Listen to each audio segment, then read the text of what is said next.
Hello and welcome to Politics here on France 24. Toulouse, the name of this beautiful town in southwestern France, known as the Pink City for the color of its stones, will now, however, be synonymous with death. The tragic death of 3 Jewish children gunned down with one of their professors as they arrived in school this Monday morning around 8 o'clock. This gruesome murder, as well as the cold-blooded assassination of 3 French soldiers of North African origin by the same man, have plunged France in a sea of sorrow and tons of soul-searching. The culprit, allegedly, is Mohamed Merah, a 23-year-old man who claims he was acting on behalf of Al-Qaeda to avenge the fate of Palestinian children and protest against the French military presence abroad, especially in Afghanistan. We're less than 1 month away from round 1 of the presidential election. The big question is, will this change the race? So with me to discuss the issue today is Gabriele Paracini, who is a correspondent with the Wall Street Journal in Paris. Also on the set, Guillaume Héné, the Secretary General of the SOS Racism Association. Welcome to both of you. The drama just unfolded around midday on Thursday when the alleged killer, Mohamed Merah, after a long and tense standoff with the police forces, was eventually found dead after allegedly jumping out of the window. Here are the explanations of the Interior Minister, Claude Guéant. It's when a camera was introduced into the bathroom that the killer came out from the bathroom, blazing away with his submachine gun. A raid officer who's used to such situations said he had never seen somebody attack policemen so violently. The policeman, of course, tried to take shelter while firing back. And at the end, Mohamed Merah jumped out of the window with a gun in his hand and still shooting. He was found dead on the ground. So a tragic end after a tragic week in France. The big question, it's difficult to start asking questions about politics, but politicians themselves have already jumped into the fray. How will this play out? We're less, as I said, than 1 month away from the presidential elections first round.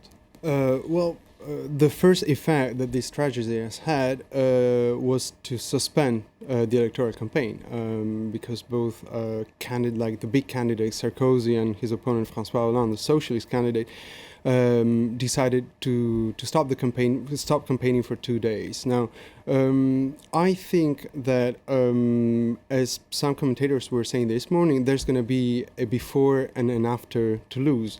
We are going to see probably the emerging of new themes in the campaign that has been centered so far on budgetary issues and public finances. We're just probably going to see security emerging as a major theme, as well as terrorism, as well as how this immigration, that's already been part of the public debate, as well as the way France, as a country, decides to manage its banlieue, its downtrodden suburbs. Yeah, exactly, its suburbs.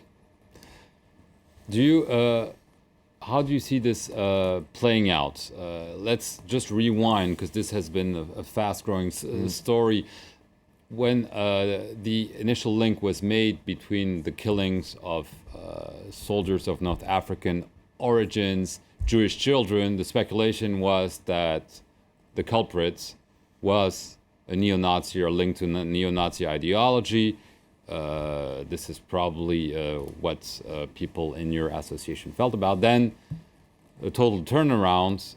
He's now allegedly linked to Al-Qaeda, a French of Algerian descent. How will this impact? No, since the beginning we thought there were 2 possibilities. It could be linked to Afghanistan because the people who were killed, the soldiers who were killed, were just coming back. Or it could be because in this region we know that there are neo-Nazi groups. So it could be those 2 possibilities, and since the beginning we knew this. What is important to say, and you talked about the suspension of the campaign, we had a moment of national unity, and it was really important. People were horrified, and there was a silent walk on Monday night in Paris with many people, not only from the Jewish community, people coming from all over, and mourning together, and that was a really important aspect. And you also had Jewish and Muslim leaders meeting together, and images of them holding arms in the Élysée Palace. You have really the national community setting as a whole, and that's what happened also with the candidates when they went to the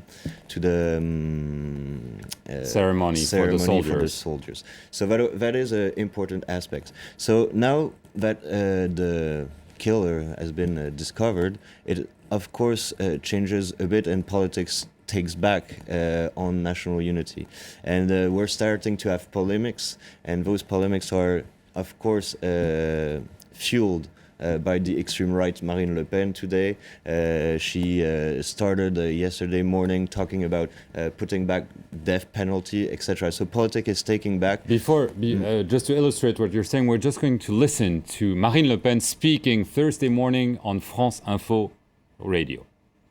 This man placed his religion above all else. And it was in the name of that religion, the harshest, most violent aspects of that religion, that he committed these vile murders. I call on French Muslims to join us in the fight against fundamentalists.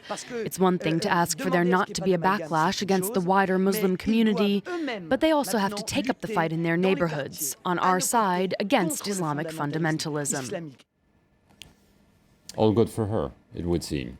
Of course, she's trying to take advantage of this situation, and as Islam has been one of her main targets, not since the beginning of the campaigns, but for years now, and the stigmatization of Muslims, etc. I just have to recall that the Front National and Marine Le Pen's party is very linked to Christian fundamentalist groups, and it's quite annoying of seeing her, who has never been fighting against integrism and religious fanatism, putting now target on this issue. She's not legitimate.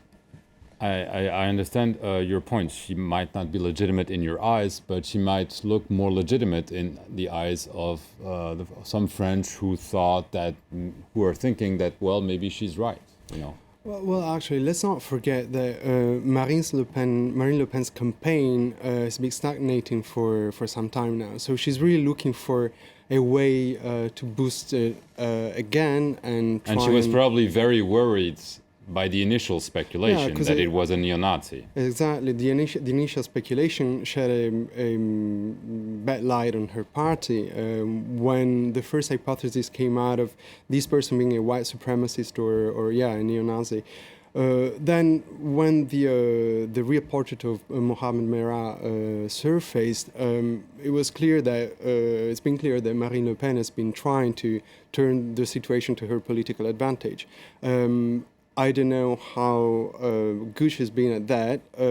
She's also going to be facing President Sarkozy pretty much on the same terrain, as he's leading a campaign that is very marked on the right. So they're basically fighting for the same votes. Right, but is all this tragedy a boon for Nicolas Sarkozy because he can look presidential? He's speaking at all the ceremonies, and he's in control, essentially, while the other candidates are forced to either copy him or stand behind. Absolutely. Like what's happened yesterday is that there was this, yesterday in the past 2 days, there has been this strange dichotomy between President Sarkozy and candidate Sarkozy.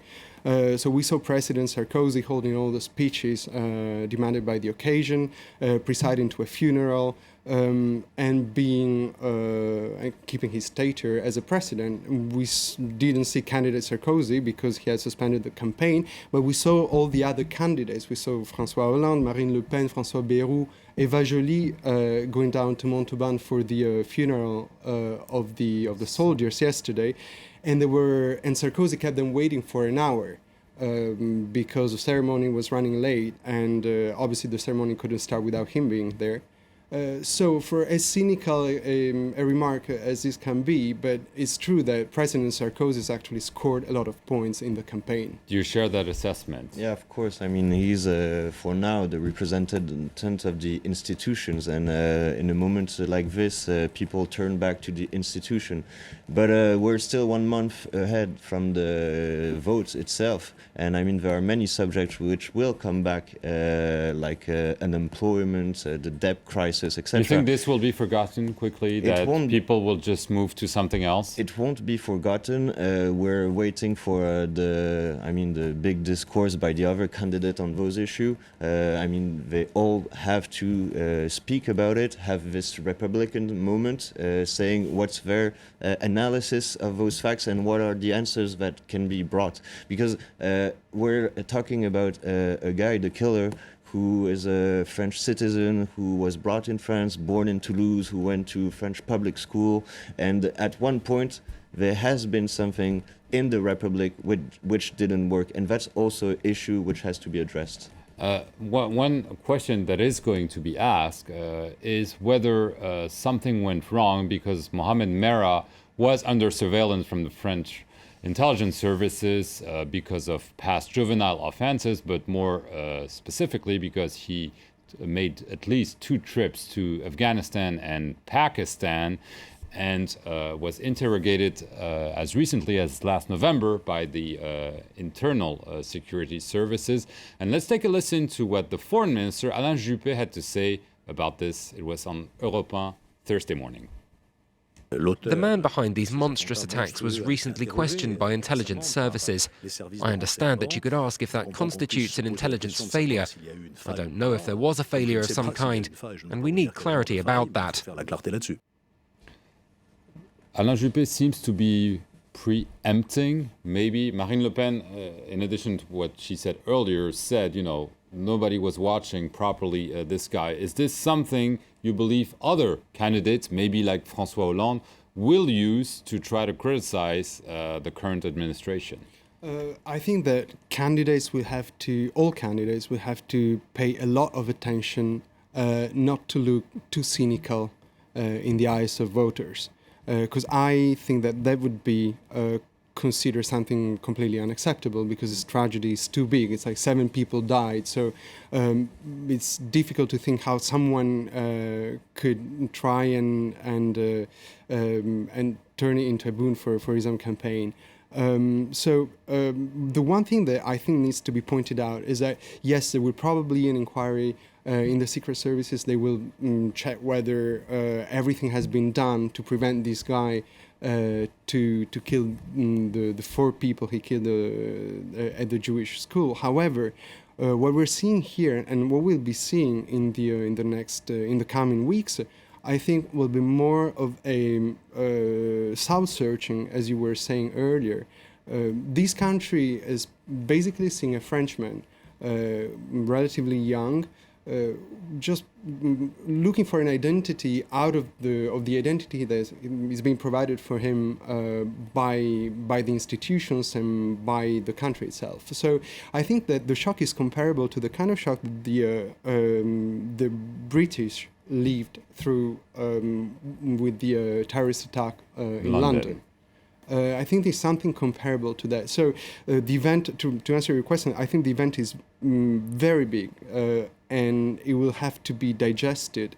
And the consequences I think it's too early to forecast the consequences on the electoral campaign and who's going to take most benefit from it. Right, but there are questions that will be asked about the past of this young man who died on Thursday midday. Well, the security issue will emerge for sure. I'm not sure it will be a polemic which will take, as you said, because there's too much R to just play on saying if it worked very well, just well, etc.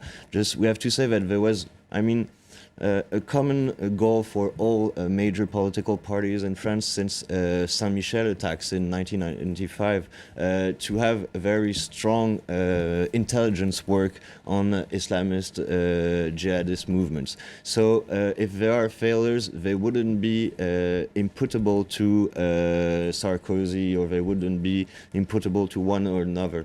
But the security issues will emerge as so. And I think, and it's something the Socialist Party understood in 2002, if they don't have a really strong discourse on security, because people who are first facing those security issues are people in the poor neighborhoods, in the banlieue. And I think... so they should be tough. Is this and what they should be?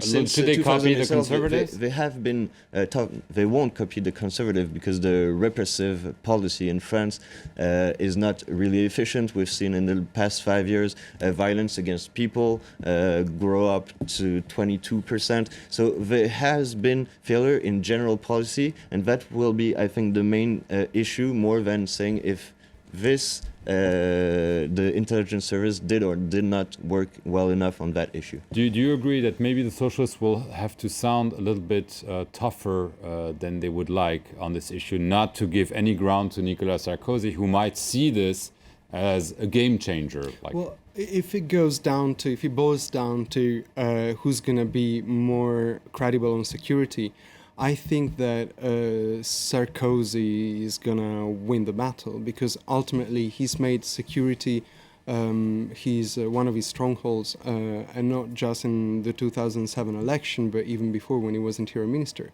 What I think is that it won't boil down to security only, as we were saying. There would probably be wider considerations that will need to be made about policy, about the banlieue, about racism and Islamism, etc. And I mean, in a word, the Socialist Party has been tough since the beginning of the campaign on security issues. But what they're bringing is saying we cannot have only the sanction part. We need to have the prevention part, to have a work on schools, because that's where, I mean, the living together is created. And I think the fact that youth has been an axe of the campaign of the socialist candidate is also bringing to those issues of preventions and creating the condition for good living together. Okay, we'll see how this unfolds during the campaign, but one thing is sure, the campaign has changed after the drama in Toulouse, which seems to have finished this Thursday midday by the death of Mohamed Merah, the alleged killer of 3 Jewish children, 3 soldiers of North African origin, and also a Jewish teacher. Thank you very much for watching this edition of Politics here on France 24.